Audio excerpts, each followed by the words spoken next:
बिस्मिल्लाहिर्रहमानिर्रहीम अस्सलामुअलैकुम वरहमतुल्लाहि वबरकातुहू। उम्मीद है दोस्तों सब खैर आफियत से होंगे।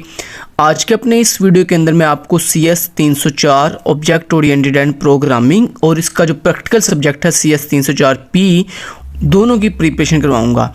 आज की ये वीडियो कंप्लीट देखने के बाद ना सिर्फ आप जो है वो CS 304 बल्कि CS 304 जो P है उसकी भी 100% प्रिपरेशन कर सकते हैं। दोस्तों वीडियो को लास्ट तक ज़रूर देखिएगा अगर आप 100% प्रिपरेशन करना चाहते हैं। वीडियो को स्टार्ट करने से पहले अगर अभी तक आपने हमारे चैनल KST लर्निंग को सब्सक्राइब नहीं किया तो फटाफट सब्सक्राइब भी कर लीजिए और साथ बने बेल के आइकन के ऊपर क्लिक करके ऑल नोटिफिकेशन भी ऑन कर दीजिए ताकि आपको हर न्यू आने वाली वीडियो की नोटिफिकेशन मिल सके। दोस्तों ये जितना भी मैं आपको हाईलाइटेड हैंडआउट्स दिखाने जा रहा हूँ या जो आपको इम्पोर्टेंट टॉपिक्स बताऊँगा और या जो ये इम्पोर्टेंट जो टॉपिक्स हैं जिनके लॉन्ग क्वेश्चन आपने करने हैं विद कोडिंग, तो ये आपको सारा कुछ कहाँ से मिलेगा दोस्तों? ये आपको मिलेगा हमारी ऑफिशियल वेबसाइट से। हम अपनी ऑफिशियल वेबसाइट का लिंक आपको वीडियो के डिस्क्रिप्शन बॉक्स में प्रोवाइड कर देंगे। आपने दोस्तों हमारी इस ऑफिशियल वेबसाइट पे आना है। जब आप यहाँ पे आएंगे तो यहाँ पे आने के बाद ये वर्चुअल यूनिवर्सिटी वाले ऑप्शन के अंदर यहाँ पे एक ऑप्शन आपको मिलेगा पास्ट पेपर्स का। आपने पास्ट पेपर्स के अंदर ये फाइनल टर्म वाले ऑप्शन पे क्लिक करोगे। जैसे आप फाइनल टर्म वाले ऑप्शन पे क्लिक करोगे तो यहाँ पे देखो दोस्तों final term papers preparation videos. आप इस लिंक पर जाकर हमारी तमाम की तमाम इस दफ़ा की फाइनल टर्म प्रिपरेशन की जितनी भी वीडियोस अपलोड अब तक हो चुकी हैं वो सारी यहाँ से वॉच कर सकते हैं डिफरेंट सब्जेक्ट्स की। इसके अलावा दोस्तों अगर आपको KST लर्निंग के डिफरेंट हाईलाइटेड हैंडआउट्स या उसके सॉल्व पेपर चाहिए तो आप यहाँ पे KST लर्निंग सॉल्व पेपर के ऊपर जब क्लिक करेंगे तो यहाँ पे देखो आपको तमाम की तमाम चीज़ें जो हैं वो अवेलेबल कर दी गई हैं। और इसी जगह पे आपको आज इंशाल्लाह जो है वो CS 301 के नीचे CS 304 की जो हाईलाइटेड हैंडआउट्स हैं वो भी अवेलेबल कर दिए जाएंगे। इसके अलावा CS 304 और CS 304 प्रैक्टिकल के जो इंपॉर्टेंट टॉपिक्स हैं उनके नाम भी बता दिए जाएंगे। उनका जो कोडिंग है वो भी सारी आपको इसी जगह पे प्रोवाइड कर दी जाएगी। सो हमारी इस वेबसाइट को भी मस्ट जो है बुकमार्क कर लें अपने लैपटॉप के अंदर या अपने PC के अंदर और साथ साथ हमारे चैनल KST लर्निंग को मस्ट सब्सक्राइब कर लें क्योंकि ये चैनल आपके लिए बहुत इम्पोर्टेंट है। तो चलते हैं और देखते हैं कि सबसे पहले दोस्तों मैं आपको प्रिपरेशन करवाने जा रहा हूँ CS 304 और CS 304 प्रैक्टिकल के MCQs और शॉर्ट क्वेश्चंस की। पहले हम MCQs और शॉर्ट क्वेश्चन कर लेते हैं, उसके बाद फिर हम इंशाल्लाह इंपॉर्टेंट जो टॉपिक्स हैं लॉन्ग क्वेश्चन की जो कोडिंग के लिए आज इंपॉर्टेंट है उसकी बात करेंगे। तो दोस्तों सबसे पहले यहाँ पे चैप्टर नंबर 19 के अंदर जो इंपॉर्टेंट चीज़ें शॉर्ट और MCQs उनको पहले देखते हैं। यहाँ पे सबसे पहले दोस्तों आपके लिए इंपॉर्टेंट है स्ट्रीम इंजर्शन ऑपरेटर क्या होता है, आपने इसकी डेफिनेशन करनी है और इसकी ये एक एग्जांपल करनी है। उसके बाद स्ट्रीम एक्सट्रैक्शन ऑपरेटर क्या होता है, इसकी आपने ये डेफिनेशन है ये करनी है और इसके साथ इसकी ये एग्जांपल करनी है। इसके अलावा ये इंपॉर्टेंट MCQs है सी इन एंड सी आउट जो है ये डिफरेंट दो ऑब्जेक्ट्स हैं। सी इन जो है वो बिलोंग करता है आई स्ट्रीम से, सी आउट जो है ये बिलोंग करता है ओ स्ट्रीम क्लासेस से। इसके अलावा ये जो सी इन है ये यूज़ किया जाता है इनपुट के लिए और ये सी आउट है ये यूज़ किया जाता है आउटपुट के लिए।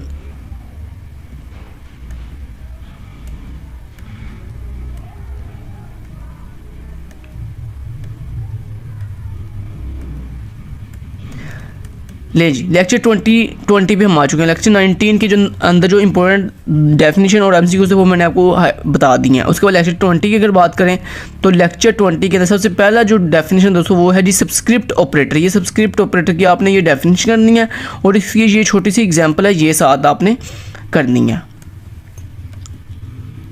देन उसके बाद दोस्तों हम नेक्स्ट अगर बात करें तो नेक्स्ट आ जाता है जी ओवरलोडिंग फंक्शन ऑपरेटर। तो ये फंक्शन ऑपरेटर के ये डिफरेंट पॉइंट्स हैं कि फंक्शन ये जो ऑपरेटर राउंड ब्रैकेट होती है जिसको हम फंक्शन ऑपरेटर कहते हैं, इसको करने के लिए किन किन चीज़ों का होना ज़रूरी है। तो ये 4 पॉइंट्स हैं, इनको अपने अच्छे से कर लेना है। ये आपके MCQs के लिहाज से और शॉर्ट के लिहाज से इंपॉर्टेंट हैं। ठीक है, आपको 3 नंबर में भी ये सर पूछ सकते हैं कि जो फंक्शन ऑपरेटर होता है उसको ओवरलोड करने के लिए कौन कौन सी रिक्वायरमेंट का होना ज़रूरी है। तो ये आपने चीज़ें पढ़ लेनी है। उसके बाद आ जाता है दोस्तों यूनिरी ऑपरेटर। यूनिरी ऑपरेटर क्या होता है ये इसकी डेफिनेशन है और उसके बाद कौन कौन से हमारे पास डिफरेंट यूनिरी ऑपरेटर हैं उनके ये नाम लिखे हुए हैं, वो सिंबल्स हैं, वो आपने चीज़ें कर लेने हैं। लेक्चर 20 ख़त्म।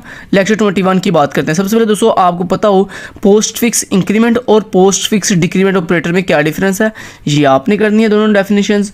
उसके बाद दोस्तों आपने प्री फिक्स इंक्रीमेंट और प्री फिक्स डिक्रीमेंट जो ऑपरेटर है इसकी डेफिनेशन करनी है। नेक्स्ट दोस्तों आपके पास आ रहा है जी टाइप कन्वर्जन। टाइप कन्वर्जन दोस्तों क्या होती है? टाइप कन्वर्जन की कितनी यूज़र डिफाइंड क्लासेस होती हैं इसकी? 4 यूज़र डिफाइंड इसमें class for user defined classes के मतलब यूज़र डिफाइंड क्लासेस के लिए टाइप कन्वर्जन की दोस्तों 2 टाइप्स होती हैं। एक होती है for any other type two current type, और एक होती है from current type two any other type. तो ये 2 टाइप्स हैं किसके लिहाज से? यूज़र डिफाइंड क्लासेस के लिहाज से, किसकी? टाइप कन्वर्जन की। तो इसको आपने 3 नंबर की शॉर्ट और एमसीक्यूज के लिहाज से कर लेना।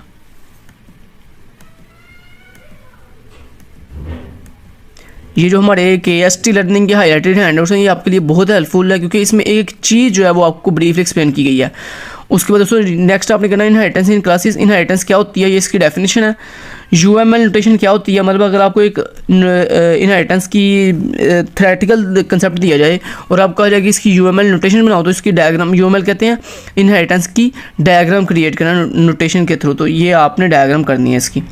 और उसके बाद इनहेरिटेंस की दोस्तों कितनी टाइप्स होती हैं? 3 टाइप्स होती हैं, पब्लिक, प्राइवेट और प्रोटेक्टेड।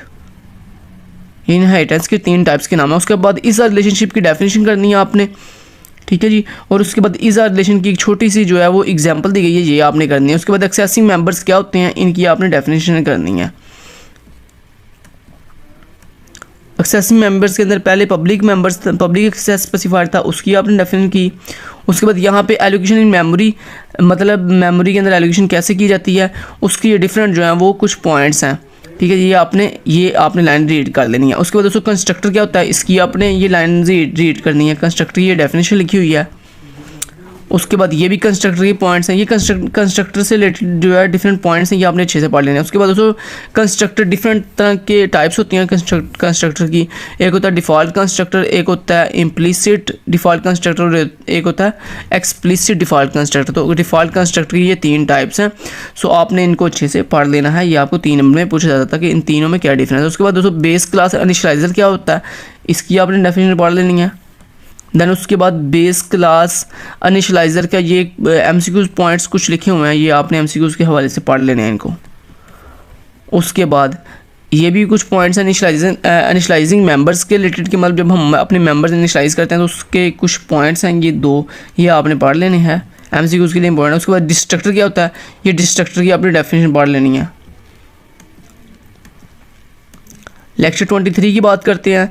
लेक्चर 23 के दोस्तों पहला जो पॉइंट है वो है जी आपका ये पब्लिक मेथड्स के बारे में। तो पब्लिक मेथड का ये कंसेप्ट लिखा हुआ है, एक लाइन की हाईलाइट मैंने की हुई है, इसका हाईलाइट लाइन को पढ़ लेना आपने।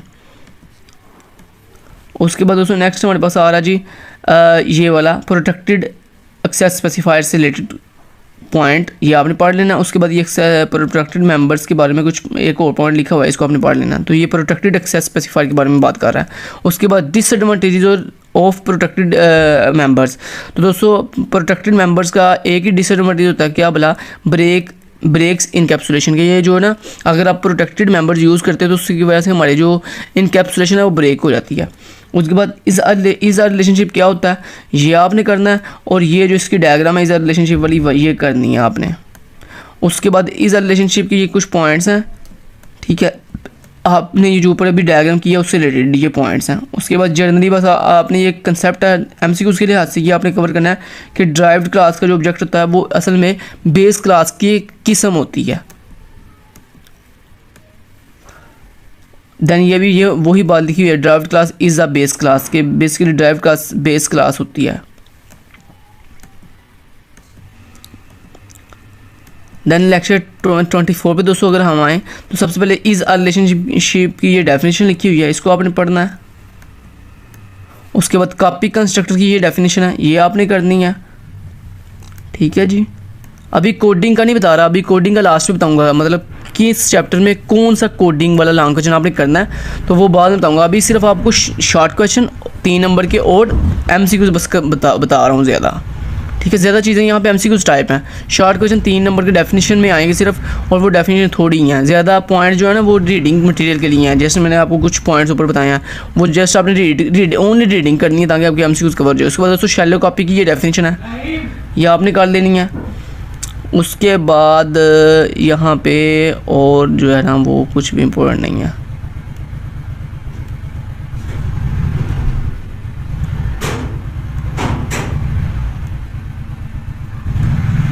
यस, ये आगे नेक्स्ट दोस्तों बड़ा इंपॉर्टेंट है। कास्टिंग की डेफिनेशन, ये आपकी कास्टिंग क्या होती है, ये उसकी डेफिनेशन है, ठीक है। उसके बाद दोस्तों नेक्स्ट है जी, कास्टिंग कितनी तरह से की जाती है। कास्टिंग दो तरह से की जाती है, एक होती है इम्प्लिसिट कास्टिंग और एक होती है एक्सप्लिसिट कास्टिंग। इम्प्लिसिट कास्टिंग दोस्तों ऑटोमेटिकली हो जाती है, कंपाइलर ऑटोमेटिकली करता है, जबकि जो एक्सप्लिसिट कास्टिंग होती है इसको करने के लिए रिक्वेस्ट भेजनी पड़ती है, ठीक है। उसके बाद नेक्स्ट दोस्तों कुछ पॉइंट है कि ये जो एक्सप्लिसिट कास्टिंग है ये करने के कितने तरीके हैं दोस्तों। इसके लिए हम 4 जो है वो कास्टिंग ऑपरेटर्स यूज़ करते हैं। Static underscore cast, const underscore cast, dynamic underscore cast और री इंटरप्रेट अंडरस्कोर कास्ट। तो सर ये पूछ सकते हैं आपको 3 नंबर में कि एक्सप्लिसिट कास्टिंग करने के लिए हम कौन से 4 ऑपरेटर, कितने ऑपरेटर हैं। तो MCQ में ये आ सकता है कि उसके 4 जो है कास्टिंग ऑपरेटर्स होते हैं। और ये आपको 3 नंबर में पूछा जाता है कि वो 4 जो कास्टिंग ऑपरेटर्स हैं उनके नाम लिखो, ठीक है। उसके बाद दोस्तों नेक्स्ट वो कह रहा है कि कास्टिंग जो है ना इनहेरिटेंस के लिहाज से कास्टिंग की 2 काइंड्स होती हैं, यानी 2 किस्में होती हैं। एक होती है अप कास्टिंग और एक होती है डाउन कास्टिंग। अप कास्टिंग क्या होती है कि जब आप ड्राइव टू बेस क्लास जाते हो तो इसको हम अप कास्टिंग कहते हैं। और डाउन कास्टिंग ये होती है जब आप बेस क्लास से ड्राइव क्लास की तरफ कास्टिंग करते हो। तो ये आपकी इनहेरिटेंस के लिहाज से कास्टिंग की 2 किस्में हैं, ठीक है। तो ये आपने इनमें डिफरेंस याद रखना है कि किसके लिहाज से कितनी किस्में हैं, तो ये ना मिक्सअप कर दें बीच में। उसके बाद ये एक डायग्राम है दोस्तों अप कास्टिंग और डाउन कास्टिंग की, ये भी आपने करनी है ये डायग्राम, ठीक है जी। उसके बाद नेक्स्ट अगर हम चलें, ओके, लेक्चर 25 है। लेक्चर में 25 के अंदर दोस्तों आपने ये ओवरराइडिंग और ये जो ओवरराइडिंग है इसकी ये डायग्राम है, ये आपने करनी है। उसके बाद ओवरलोडिंग एंड ओवरराइडिंग में क्या डिफरेंस होता है, ये उसने डिफरेंस लिखा हुआ है। ये पहली लाइन जो है वो किसके बारे में है, फंक्शन ओवरलोडिंग के बारे में, और दूसरी लाइन फंक्शन ओवरराइडिंग के बारे में है। तो इसको आपने पढ़ लेना, यह आपका दोनों में डिफरेंस था।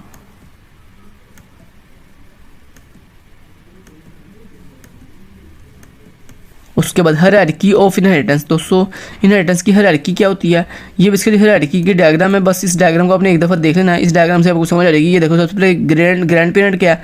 ग्रैंड पेरेंट बेसिकली ये बता रहा है कि ये जो ग्रैंड पेरेंट ना ये बेसिकली पेरेंट है किसका, पेरेंट 1 और पेरेंट 2 का, ठीक है। और ये जो चाइल्ड 1 एंड चाइल्ड 2 है ना, ये बेसिकली चिल्ड्रन है किसके, इस पेरेंट 1 के। मतलब पेरेंट 1 जो है ये पेरेंट है चाइल्ड 1 एंड चाइल्ड 2 का, और जो पेरेंट 1 पेरेंट 2 है इसका पेरेंट है ग्रैंड पेरेंट, ठीक है जी। यानी अगर हम इस लिहाज चलें तो ये फिर चाइल्ड 1 एंड चाइल्ड 2 का जो ये ग्रैंड पेरेंट है ये दादा अबू है, ठीक है जी। उसके बाद नेक्स्ट चलते हैं जी। नेक्स्ट लेक्चर 26 की अगर बात करें दोस्तों इसमें बेस इनिशियलाइजेशन क्या होती है, आपने इसके ये 2 कंसेप्ट पढ़ लेने हैं, बड़े इंपॉर्टेंट MCQs के लिहाज से। तो जो कहते हो ना ये पढ़ लेने हैं वो होते हैं MCQs के लिहाज से, और जो डेफिनेशन होती हैं वो आपके जो है ना वो ज़्यादातर मोस्टली होती हैं 3 नंबर के क्वेश्चन के लिहाज से, ठीक है।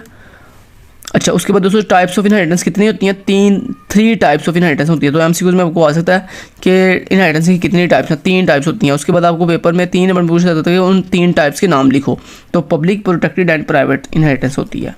उसके बाद पब्लिक इनहेरिटेंस में जो है बेस क्लास और ड्राइव्ड क्लास की कौन कौन सी चीज़ें जो है वो बेस क्लास की कौन सी चीज़ें ड्राइव्ड क्लास में यूज़ हो सकती हैं, मतलब क्या होती हैं। तो ये वो टेबल है, इस टेबल को अपने अच्छे से पढ़ लेना कि पब्लिक अगर इनहेरिटेंस हुई हो तो फिर जो है ये वाले कंसेप्ट होते हैं। अगर प्रोटेक्टेड इनहेरिटेंस हुई हो तो फिर ये वाला टेबल है, इसको आपने अच्छे से पढ़ना है, ठीक है जी। ये MCQs के लिहाज से बड़ी इंपॉर्टेंट बातें हैं। सर ने आप पूछ सकते हैं कि in the form of private inheritance public members of base class are public, then what will be the derived class, ठीक है। तो इस तरह से आपको कुछ भी सर इस तरह से कोई MCQs दे सकते हैं। तो ये टेबल्स बड़े इंपॉर्टेंट, तीनों टेबल्स MCQs के लिहाज से बहुत इंपॉर्टेंट है, ठीक है जी। उसके बाद प्राइवेट इनहेरिटेंस क्या होती है, ये इसकी डेफिनेशन लिखी हुई है, ये आपने करनी है। उसके बाद नेक्स्ट चलते हैं लेक्चर 27 की अगर बात करें तो लेक्चर 27 के अंदर सबसे पहले आपको ये स्पेशलाइजेशन एंड रिस्ट्रिक्शन क्या होती है, इसके ये पॉइंट्स हैं कुछ, ये आपने पढ़ लेने हैं MCQs के लिहाज से, और शार्ट के दोनों उसके लिहाज से इंपॉर्टेंट बातें हैं।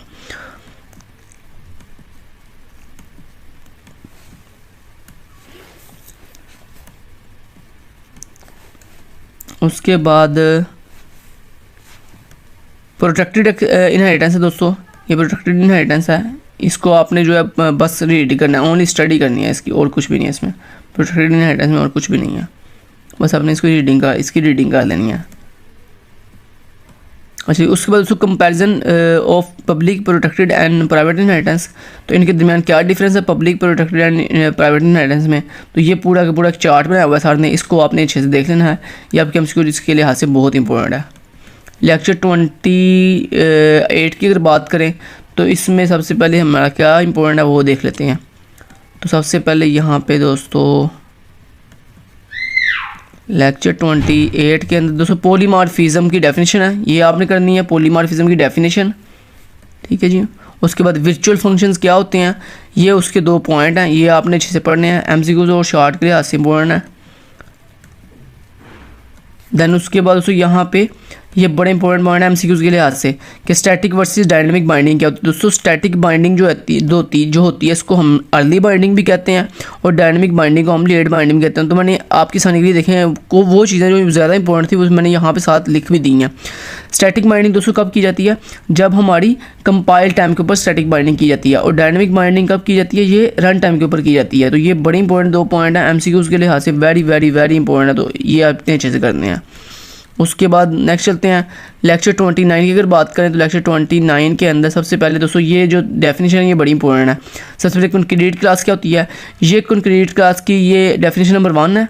ठीक है, आप ये वाली डेफिनेशन कर लो यहाँ से लेकर यहाँ तक, या फिर कंक्रीट, ये देखिए मैंने नीचे लिखा आपकी आसानी के लिए लिखा हुआ है कंक्रीट क्लास डेफिनेशन। तो एक डेफिनेशन कंक्रीट क्लास की ये भी लिखी हुई है, तो ये आप ये एक सिंगल लाइन वाली ये कर लो, या आप ये ऊपर वाली कंक्रीट क्लास की डेफिनेशन कर लो, दोनों ठीक है। उसके बाद दोस्तों एब्स्ट्रैक्ट क्लास क्या होती है, उसकी डेफिनेशन यहाँ से लेकर यहाँ तक है, ये देखो यहाँ से लेकर यहाँ तक, ये जो आपकी पहली लाइन है ये आपकी एब्स्ट्रैक्ट क्लास की डेफिनेशन है। उसके बाद प्योर वर्चुअल फंक्शन क्या होते हैं, ये उसकी डेफिनेशन है यहाँ से लेकर यहाँ तक, ये आपने करनी है। उसके बाद प्योर वर्चुअल फंक्शन बनाने के लिए हम कैसे उसको डिक्लेयर करते हैं, तो इस तरह से डिक्लेयर करते हैं, ये आपने करना है। उसके बाद प्योर वर्चुअल फंक्शन की ये एक इंपॉर्टेंट पॉइंट लिखा हुआ है, ये आपने इसको पढ़ लेना है। ठीक है जी। उसके बाद नेक्स्ट चलते हैं। उसके बाद वर्चुअल डिस्ट्रक्टर दोस्तों क्या होता है, तो वर्चुअल डिस्ट्रक्टर से रिलेटेड ये कुछ एक पॉइंट लिखा हुआ है, ये आपने पढ़ लेना है। ये उसकी डेफिनेशन में भी लिख सकते हो आप, उसके एमसीक्यूज के लिहाज से भी आप बता सकते हो इसके बारे में। उसके बाद दोस्तों वर्चुअल फंक्शन की यूजेस मतलब इस्तेमालात क्या हैं, मतलब वर्चुअल फंक्शंस हम क्यों यूज़ करते हैं उसके, या उसको इस्तेमाल करने के कितने तरीके हैं। तो यहाँ पे virtual function are use 2 ways. तो यहाँ पे एमसीक्यूज में आपको पूछा जा सकता है कि वर्चुअल फंक्शन को यूज़ करने के कितने तरीके हैं। तो दोस्तों वर्चुअल फंक्शन को यूज़ करने के 2 तरीके हैं। अब कौन कौन से, उनके नाम आपसे पूछे जा सकते हैं। तो पहला तरीका है सिंपल वर्चुअल फंक्शन और दूसरा तरीका है प्योर वर्चुअल फंक्शन। अगर आप सिंपल वर्चुअल फंक्शन की तौर पर यूज़ करते हो तो इस तरह से डिक्लेयर करते हैं उसको, और अगर आप प्योर वर्चुअल फंक्शन के तौर पर यूज़ करते हो तो फिर इस तरह से उसे डिक्लेयर करते हैं। तो इसका ये देखें उसके दोनों तरीकों के नाम और उनको किस तरह से डिक्लेयर किया जाता है वो मेथड भी यहाँ पे लिखा हुआ है, तो मैंने उसको हाईलाइट कर दिया आपके सामने के लिए।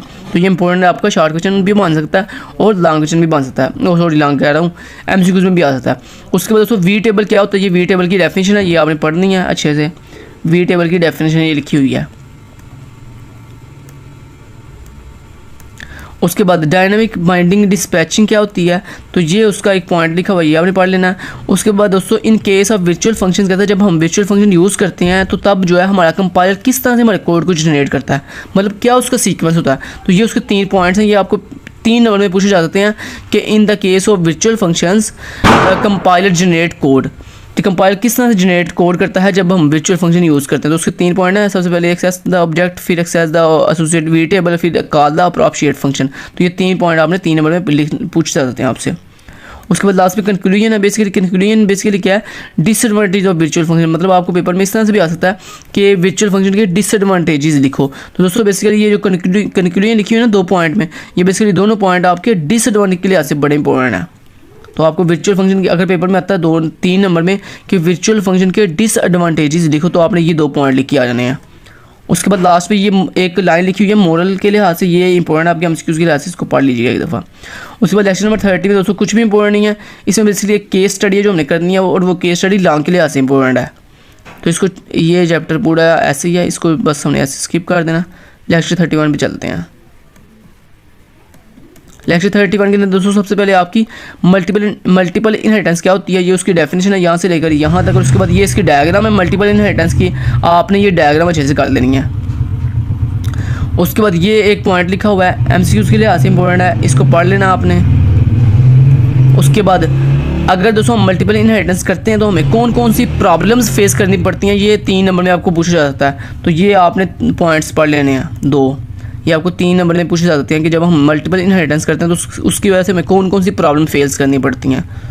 तो आपको 3 नंबर में वो क्वेश्चन पूछा जाता है। उसके बाद वर्चुअल इनहेरिटेंस क्या होती है दोस्तों, आपने ये इसकी डेफिनेशन है ये पढ़ लेनी है आपने। उसके बाद यहाँ पे इंपॉर्टेंट पॉइंट था ऊपर ये वाला, ये आपके वर्चुअल फंक्शन इनहेरिटेंस से रिलेटेड एक पॉइंट लिखा हुआ है, इसको आपने पढ़ लेना। उसके बाद कहता है हम वर्चुअल फंक्शन कब यूज़ करते हैं, तो आपको पेपर में पूछा जाता है when to use virtual function, कि हम वर्चुअल फंक्शन को कब यूज़ करते हैं। तो उसके लिए ये आपने लिखा है पेपर में 3 नंबर में ये पूछते हैं सर कि when to use virtual function, तो आपने ये लिख के आना। उसके बाद लेक्चर 32 की अगर बात करें तो लेक्चर 32 के अंदर दोस्तों सबसे पहले आपकी जेनेरिक प्रोग्रामिंग क्या होती है, ये उसकी डेफिनेशन है, ये आपने करनी है। उसके बाद जेनेरिक प्रोग्रामिंग के 3 आप एडवांटेजेस हैं, ये आपने करके आने पेपर में। तो जेनेरिक प्रोग्रामिंग के हमारे पास बेसिकली 3 एडवांटेज हैं बड़े इंपॉर्टेंट, तो ये आपको 3 नंबर में पूछे जाते हैं, ये आपने करने हैं पेपर में। उसके बाद टेम्पलेट्स क्या होते हैं दोस्तों, ठीक है। तो टेम्पलेट्स जो है ना ये देखें यहाँ पर लिखा हुआ है generic programming is done using template. तो आपको एमसीक्यूज़ में ये पूछा जा सकता है कि हम अपनी जेनेरिक प्रोग्रामिंग जो है किसके थ्रू करते हैं, तो दोस्तों टेम्पलेट्स के थ्रू, ठीक है। ये इंपॉर्टेंट एमसीक्यूज़ बन सकता है आपका। उसके बाद टेम्पलेट्स की कितनी किस्में होती हैं, 2 किस्में होती हैं, एक होती है दोस्तों फंक्शन टेम्पलेट, एक होती है क्लास टेम्पलेट। तो ये इंपॉर्टेंट आपका एमसीक्यूज़ भी आ सकता है कि कितनी किस्में होती हैं टेम्पलेट की, और आपको 3 नंबर में शॉर्ट में भी सर पूछ सकते हैं। उसके बाद नेक्स्ट दोस्तों आ जाता है हमारे पास ये कुछ पॉइंट लिखे हुए हैं, ये आपने अच्छे से पढ़ लेना है। उसके बाद फंक्शन टेम्पलेट क्या होती है, ये इसकी डेफिनेशन है। उसके बाद फंक्शन टेम्पलेट कैसे डिक्लेयर करते हैं, ये उसके डिक्लेयर करने का तरीका लिखा हुआ है, आपने इसको भी कर लेना है।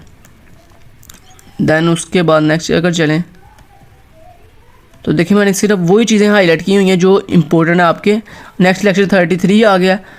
लेक्चर 33 के अंदर देखते हैं क्या इंपॉर्टेंट है दोस्तों, ओवरलोडिंग वर्सेस टेम्पलेट, मतलब ओवरलोडिंग और टेम्पलेट्स में क्या डिफरेंस होता है, ये आपको 3 नंबर में पूछा जाता है। तो आपने ये और ये 2 पॉइंट लिख देने हैं, ये दोनों पॉइंट बेसिकली डिफरेंस बता रहे हैं आपको ओवरलोडिंग और टेम्पलेट्स के दरमियान।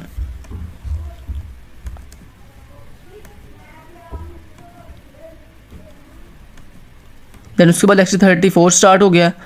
लेक्चर 34 के अंदर ओके कुछ यहाँ पे कुछ भी इम्पोर्टेंट नहीं था।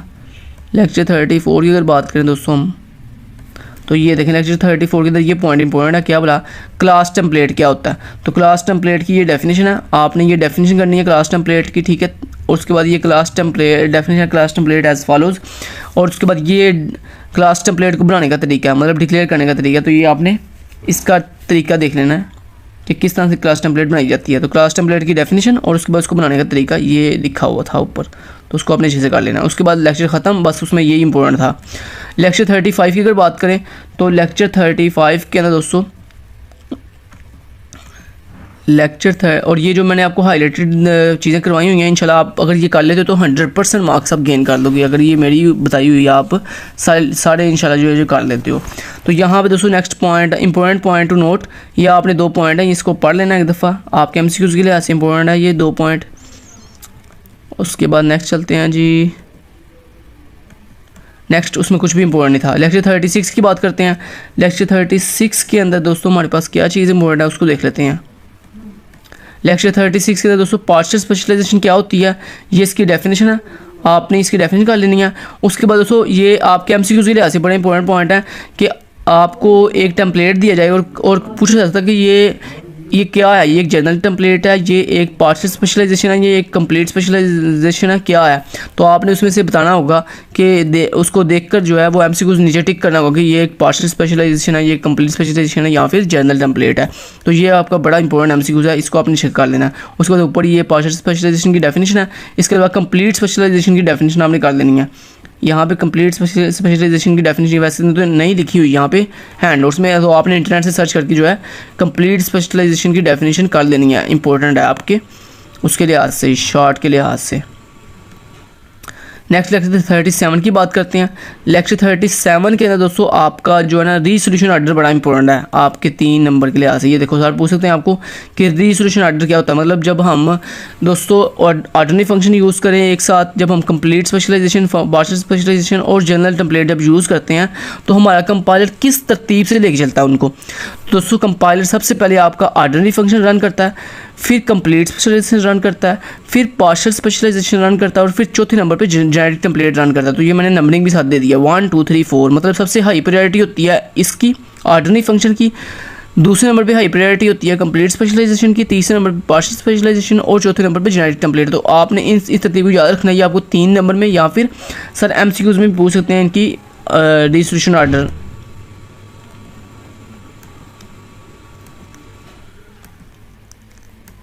ये टेम्पलेट में से ज़्यादा आपके एमसीक्यूज या फिर शॉर्ट आएंगे, लॉन्ग नहीं ज़्यादा आएंगे, ठीक है। तो इसलिए इसको अच्छे से कीजिएगा।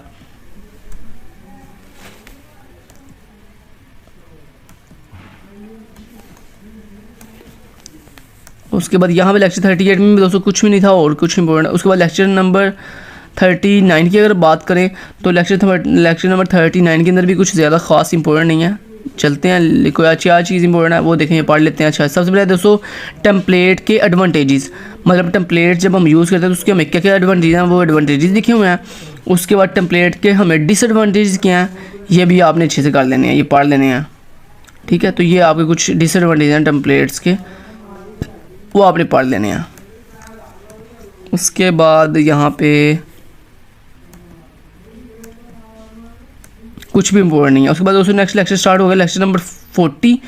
अब दोस्तों यहाँ से लेक्चर नंबर 40 से लेकर लेक्चर नंबर 45 तक मोस्ट इंपॉर्टेंट ये लेक्चर्स हैं आपके थ्योरेटिकल के लिहाज से के लिहाज से भी और लॉन्ग के लिहाज से भी। तो यहाँ पे सबसे पहले दोस्तों कर्सर क्या होता है, ये कर्सर की डेफिनेशन लिखी हुई है।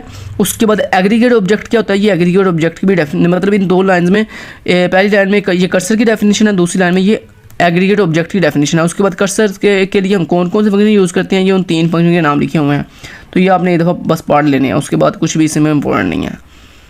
नेक्स्ट चलते हैं दोस्तों कर्सर के यूज, मतलब इस्तेमालात। आपको पेपर में आ सकता है कि कर्सर के इस्तेमालात लिखो, तो आपने बस ये 2.5 लाइन लिखा नहीं, तो ये कर्सर के इस्तेमालात में आएगी।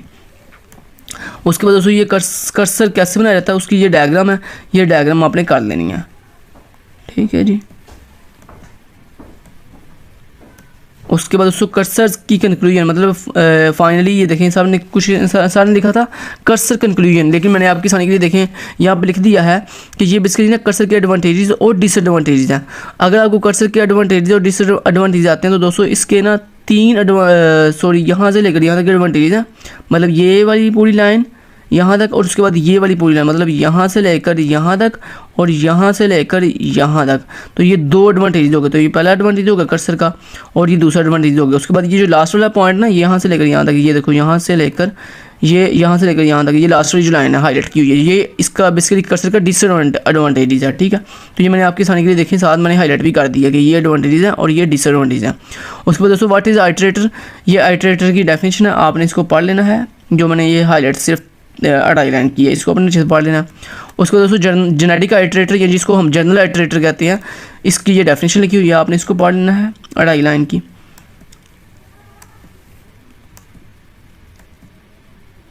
उसके बाद लास्ट पे दोस्तों क्या है, लास्ट पे आपके आइटरेटर की एडवांटेजेस लिखे हुए हैं 3, ये आपने 3 एडवांटेज का लेना है, आपके 3 नंबर की शॉर्ट क्वेश्चन में पूछे जा सकते हैं आपसे।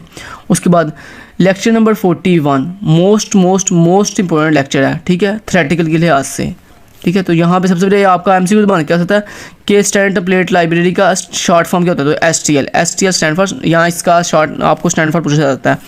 उसके बाद दोस्तों ये STL की हिस्ट्री है, ये जो मैंने रेड कलर के साथ हाईलाइट की हुई है हिस्ट्री है, पेपर में आपसे पूछी जा सकती है कि STL की हिस्ट्री बताओ। उसके बाद दोस्तों STL की डेफिनेशन, तो यहाँ से ये जो मैंने यहाँ से शुरू किया ना, STL इज़ डिज़ाइन टू, यहाँ से लेकर यहाँ तक, मतलब ये 2.5 लाइन जो है STL की डेफिनेशन में आएगी। उसके बाद दोस्तों STL स्टैंड जो टेम्पलेट लाइब्रेरी है उसके 3 की कंपोनेंट्स होते हैं, कौन कौन से, कंटेनर, आइटरेटर और एल्गोरिदम, ये 3 इसके की कंपोनेंट्स हैं किसके, STL के। उसके बाद दोस्तों STL जो है इसके एडवांटेजेस, या फिर यहाँ पे लिखा हुआ है STL प्रमोट्स रीयूज, तो इसके लिए इसके एडवांटेजेस लिखे हुए हैं, ठीक है जी। 4 एडवांटेज लिखे हुए हैं, ये पहला एडवांटेज है यहाँ तक। उसके बाद सेव आवर डेवलपमेंट टाइम दूसरा एडवांटेज, कास्ट, और उसके बाद ये 4 एडवांटेज यहाँ पे लिखे हुए हैं। देन उसके बाद STL कंटेनर्स क्या होते हैं, ये कंटेनर की डेफिनेशन है। उसके बाद STL कंटेनर की कितनी टाइप्स होती हैं, ये उन टाइप्स के नाम लिखे हुए हैं। उसके बाद 1 बाय 1 उन टाइप्स की डेफिनेशन है। सीक्वेंस कंटेनर क्या होता है, ये उसकी डेफिनेशन है। उसके बाद सीक्वेंस कंटेनर में दोस्तों मैंने आपकी समझ के लिए देखो आगे लिख दिया है, ये बेसिकली एल्गोरिदम है कि जो सीक्वेंस कंटेनर में कौन कौन से एल्गोरिदम यूज़ होते हैं, ये वो लिखा हुआ है। वेक्टर यूज़ होता है उसमें, ठीक है। अब वेक्टर क्या होता है, हर किसी के नीचे डेफिनेशन में लिखी हुई है वेक्टर की पॉइंट। उसके बाद DQ उसमें यूज़ होता है और जो है ये लिस्ट यूज़ होती है, ठीक है। और हर किसी का नीचे बिल्ट इन कोड, ये सारे कोड बिल्ट इन है, ये आपने कोई रिटर्न नहीं करना, बिल्ट इन कोड है, आपने जो है ना वो बिल्ट इन, इसमें कुछ भी अपनी तरफ से नहीं करते, सारे बिल्ट इन फंक्शन लगे हुए हैं, ठीक है जी। उसके बाद दोस्तों नेक्स्ट अगर चलें तो एसोसिएटिव कंटेनर क्या होता है, ये उसकी डेफिनेशन लिखी हुई है, ये आपने पढ़ लेनी है। उसके बाद दोस्तों इसको कैसे सॉल्व किया जाता है, ये उसके नीचे डिटेल भी है, उसको भी हाईलाइट किया हुआ है, तो उसको भी एक दफ़ा पढ़ लीजिएगा। उसके बाद दोस्तों एसोसिएटिव कंटेनर में कौन कौन से एल्गोरिदम यूज़ होते हैं, वो कौन कौन से हैं, सेट है, मल्टी सेट है, मैप है और मल्टी मैप है। आगे इनकी कोडिंग करवाई गई है, ये बिल्ट इन कोडिंग है, या आपने जो है ना वो इनकी कोडिंग ना करें, छोड़ दें इनकी कोडिंग, ठीक है। मेन चीज़ थी उसकी डेफिनेशंस और उनके पॉइंट्स। उसके बाद दोस्तों नेक्स्ट आता है जी हमारे पास फर्स्ट क्लास कंटेनर क्या होते हैं, ये इसकी डेफिनेशन है, ये आपने करनी है। उसके बाद कंटेनर अडाप्टर्स क्या होते हैं, ये उसकी डेफिनेशन है, ये करनी है। उसके बाद कंटेनर अडाप्टर में कौन कौन से एल्गोरिदम यूज़ होते हैं वो लिखे हुए हैं, तो ये स्टैक, क्यू और प्रायोरिटी क्यू जो है वो इसमें एज ए एल्गोरिदम यूज़ होते हैं। उसके बाद दोस्तों वो कौन से ऐसे फंक्शंस हैं जो तमाम के तमाम कंटेनर्स में यूज़ होते हैं, तो ये उन तमाम फंक्शंस के नाम लिखे हुए हैं। तो आपने इनको जैसे पढ़ लेना, ये आपको एमसीक्यूज़ में पूछा जाता है कि क्या ये फंक्शन कि सब कंटेनर में यूज़ होता है या नहीं होता, तो आपको इस तरह से पूछा जाता है। तो इसके बाद आपने नाम अंडरस्टैंड करने हैं, ठीक है। यहाँ किसी की वर्किंग भी पूछी जाती है आपको एमसीक्यूज़ में। उसके बाद दोस्तों नेक्स्ट फंक्शंस फॉर फर्स्ट, मतलब ऐसे फंक्शन जो सिर्फ फर्स्ट क्लास कंटेनर में यूज़ होते हैं, ये उनके नाम लिखे हुए हैं, ठीक है जी। तो इनको आपने जैसे एक दफ़ा पढ़ लेना। उसके बाद कंटेनर रिक्वायरमेंट, मतलब कंटेनर्स को यूज़ करने के लिए कौन कौन सी रिक्वायरमेंट है वो पूरी करनी पड़ती है, तो ये आपको कुछ पॉइंट है, कॉपी, कंस्ट्रक्टर, असाइनमेंट, ऑपरेटर, ये कुछ पॉइंट है, ये आपने पढ़ लेने हैं। उसके बाद लेक्चर 42 स्टार्ट हो गया। 42 के अंदर सबसे पहले आइटरेटर क्या होता है, ये उसकी डेफिनेशन है। उसके बाद आइटरेटर की कितनी किस्में होती हैं, या आइटरेटर की कितनी कैटेगरीज होती हैं, तो ये 5 कैटेगरीज होती हैं आइटरेटर्स की, तो ये आपने पढ़ लेनी है। उसके बाद हर कैटेगरी की आगे डेफिनेशन है, ये आपने पढ़ लेनी है। Input iterator, output iterator, forward iterator, by directional iterator, ये बड़े इंपॉर्टेंट है एमसीक्यूज़ के लिए ऐसे भी और शार्ट के लिए ऐसे भी। उसके बाद रैंडम एक्सेस आइटरेटर क्या होता है, तो ये सारी उसकी कैटेगरी के डेफिनेशन होगी। उसके बाद दोस्तों ये डायग्राम है, इस डायग्राम को भी आपने एक दफ़ा अंडरस्टैंड करना है। उसके बाद नेक्स्ट दोस्तों कंटेनर एंड आइटरेटर टाइप के, मतलब अगर आपका सीक्वेंस कंटेनर हो तो उसमें आइटरेटर की कौन कौन सी टाइप यूज़ होती है, तो ये वहाँ लिखा हुआ है। तो ये देखो कहता है अगर ये वाला कंटेनर हो तो उसमें ये वाला आइटरेटर यूज़ होगा, अगर ये वाला कंटेनर हो तो उसमें ये वाला आइटरेटर यूज़ होगा, और अगर ये वाला कंटेनर होगा तो उसमें ये वाला आइटरेटर यूज़ होगा। तो इस तरह बाकी भी सारा बताया हुआ है, ठीक है। उसके बाद एसोसिएटिव कंटेनर के अंदर कौन जो कंटेनर थे वो, और उसमें कौन कौन सी आइटरेटर की टाइप यूज़ होती है वो लिखी हुई है, तो ये भी बड़ी इंपॉर्टेंट पॉइंट्स हैं। उसके बाद कंटेनर अडाप्टर के अंदर कौन कौन से कंटेनर है और उसमें आइटरेटर की कौन सी कैटेगरी यूज़ होती है वो लिखी हुई है, टाइप कौन सी यूज़ होती है। उसके बाद दोस्तों वो कौन से ऐसे जो है ऑपरेटर्स हैं जो हमारे तमाम के तमाम आइटरेटर्स को सपोर्ट करते हैं, तो ये उन 2 के नाम लिखे हुए हैं। उसके बाद इनपुट आइटरेटर में कौन कौन से कौन कौन से ऑपरेटर सपोर्ट करते हैं, ये वो ऑपरेटर लिखे हुए हैं। उसके बाद आउटपुट आइटरेटर के अंदर कौन कौन से ऑपरेटर सपोर्ट करते हैं, ये वो लिखे हुए हैं। बाई डायरेक्शनल आइटरेटर के अंदर कौन से हमारे पास 2 ऑपरेटर सपोर्ट करते हैं, ये वो हैं। उसके बाद फाइनली रैंडम एक्सेस आइटरेटर के अंदर ये सारी ऑपरेटर जो है ये सपोर्ट करते हैं, तो ये आपने अच्छे से कर लेने हैं। तो ये आपका थ्योरेटिकल के लिए ऐसे 41, 42 and 43 41 and 42 very most important है थ्योरेटिकल के लिहाज से। उसके बाद ये लास्ट पे एल्गोरिदम क्या होता है, ये उसके डिफरेंट पॉइंट्स हैं, ये आपके एमसीक्यूज़ और शार्ट के लिहाज से वेरी इंपॉर्टेंट है। उसके बाद नेक्स्ट चलते हैं, 43 स्टार्ट हो गया। तो लेक्चर 41 एंड 42 आपके थ्योरेटिकल मतलब शॉर्ट और एमसीक्यूज़ के लिहाज से बहुत इंपॉर्टेंट 2 लेक्चर्स हैं। उसके बाद यहाँ पे 43 के दोस्तों बात करें तो यहाँ पे एरर हैंडलिंग क्या होती है, ये उसका पॉइंट लिखे हुए हैं, आपने इसको पढ़ना है। उसके बाद दोस्तों एरर हैंडलिंग जो है ना उसको सॉल्व करने के लिए कौन कौन सी टेक्निक यूज़ होती हैं, ये उन 5 टेक्निक्स के नाम लिखे हुए हैं। तो आपने हर टेक्निक की डेफिनेशन और हर टेक्निक का कोड जो है वो करना है। तो डेफिनेशन आपको यहाँ से मिल जाएगी, कोड में आपको लास्ट पे जो है मैंने आपको बता दिया कि वो मेरी वेबसाइट पे आपको मिल जाएंगे सारे टॉपिक्स के कोड, वो आपने टेंशन नहीं लेनी है। उसके बाद दोस्तों ये डेफिनेशन है किसकी, ग्रेसफुल टर्मिनेशन की, तो ये इसकी डेफिनेशन करनी है। उसके बाद इसका कोड करना है जो मैं प्रोवाइड करूँगा आपको। उसके बाद एरर हैंडलिंग क्या होती है, ये रिटर्न इलीगल वैल्यू क्या होती है, ये उसकी डेफिनेशन है और उसका कोड करना है आपने। उसके बाद रिटर्न एरर कोड क्या होता है, ये उसकी डेफिनेशन है, उसका कोड करना है आपने, छोटे स्मॉल कोड हैं उसके। उसके बाद दोस्तों एरर हैंडलिंग क्या होती है, ये उसके फाइनल कुछ पॉइंट्स हैं एमसीक्यूज़ के लिए ऐसे बस इंपॉर्टेंट है, आपने इनको जस्ट रीड कर लेना एक दफ़ा, बस रटान लगाना है इनको, जस्ट रीडिंग करनी है, जो पॉइंट होते हैं उनको जस्ट रीड करते हैं। उसके बाद एक्सेप्शन हैंडलिंग क्या होती है, ये उसकी डेफिनेशन है, इसको आपने याद कर लेना है। उसके बाद ये कुछ पॉइंट्स हैं, ये सिर्फ आपने रीड करने हैं कि एक्सेप्शन हैंडलिंग करने की क्या प्रोसेस होता है प्रॉपर, उनको जस्ट आपने रीड कर लेना है। उसके बाद दोस्तों नेक्स्ट चलते हैं लेक्चर 44 के अंदर। लेक्चर 44 के अंदर दोस्तों आपने बेसिकली एग्जामिनेशन हैंडलिंग का प्रैक्टिकल करना है और ये कुछ पॉइंट हैं, इसको बस रीड कर लेना आपने, ठीक है जी। एमसीक्यूज़ के लिहाज से आपको इसमें से कुछ पॉइंट आ सकता है, इसलिए आपने उसको जस्ट ओनली रीड कर लेना। उसके बाद दोस्तों ये नेक्स्ट क्या जी, नेक्स्ट दोस्तों ये भी कुछ हमारे पास कुछ पॉइंट्स हैं। There are 2 ways to catch more than 1 object in a single catch handle. मतलब कहता है एक सिंगल कैच हैंडल के थ्रू हम एक से ज़्यादा ऑब्जेक्ट्स को किस तरह से कैच करते हैं, उसके 2 तरीके हैं। तो ये 2 तरीकों के नाम लिखे हुए हैं, ये आपका एमसीक्यूज़ और शॉर्ट के लिहाज से इंपॉर्टेंट है, ये आपने अच्छे से कर लेने हैं दोनों पॉइंट। उसके बाद दोस्तों लेक्चर 45 के अंदर कुछ भी इंपॉर्टेंट नहीं है, इसमें सिर्फ लॉन्ग क्वेश्चन है फाइल हैंडलिंग वाला, उसका कोड आपको मैं प्रोवाइड कर दूंगा अपनी वेबसाइट पे, वो आपने कर देना है।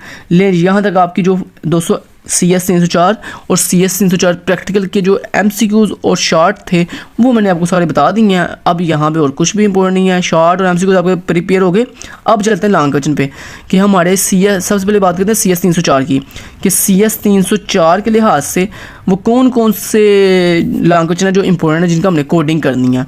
दोस्तों एक चीज़ पहले क्लियर कर दूं कि पेपर में आपको लॉन्ग क्वेश्चन के अंदर कोड भी करने के लिए दिया जा सकता है। मतलब एक टॉपिक दिया जाएगा और आपको कहा जाएगा इसका कोड करके दिखाओ, या फिर आपको कोड दिया जाएगा और आपको कहा जाएगा इसकी आउटपुट फाइंड करके दो। तो ये आउटपुट भी आप तब ही फाइंड कर सकते हो जब आपको ये कोडिंग आती होगी, मतलब जब आपको अंडरस्टैंडिंग होगी। तो इसलिए दोस्तों आपने मेरे जो शॉर्ट लेक्चर्स हैं CS 304 के, उसको अच्छे से प्रिपेयर कर लेना, तो इंशाल्लाह आपकी जो है वो सारे कंसेप्ट क्लियर हो जाएंगे। तो आपने मेरे शॉर्ट लेक्चर प्रिपेयर कैसे करने हैं उसके लिए दोस्तों यहाँ पे अगर आप आओ तो यहाँ पे वर्चुअल यूनिवर्सिटी वाले ऑप्शन के अंदर यहाँ पे शॉर्ट लेक्चर्स वाले ऑप्शन पे जब आप जाओगे तो यहाँ पे आपको मिलेंगे दोस्तों हमारे CS 304 की शॉर्ट लेक्चर, जो कि आपके CS 304 और CS 304 प्रैक्टिकल दोनों के लिहाज से वेरी वेरी वेरी इंपॉर्टेंट है, तो उसको अच्छे से पढ़ लीजिएगा। अब यहाँ पे दोस्तों लेक्चर नंबर 19 की बात करें तो यहाँ पे ये सिर्फ आप लॉन्ग क्वेश्चन है, ये आपके शॉर्ट और MCQ मैंने आपको बता दिए हैं, तो वो जो बताने थे मैंने बता दिए हैंड और में से। अब ये सिर्फ लॉन्ग क्वेश्चन है, इसके नाम ये नाम देखने कौन कौन से चैप्टर क्वेश्चन आपने करने हैं। लेक्चर नंबर 19 के अंदर दोस्तों आपने इंसर्शन और एक्सट्रैक्शन ऑपरेटर की ओवरलोडिंग करनी है। लेक्चर 20 के अंदर आपने सब्सक्रिप्ट ऑपरेटर, फंक्शन ऑपरेटर और नेगेशन ऑपरेटर इनको ओवरलोड करके दिखाना है, ठीक है जी।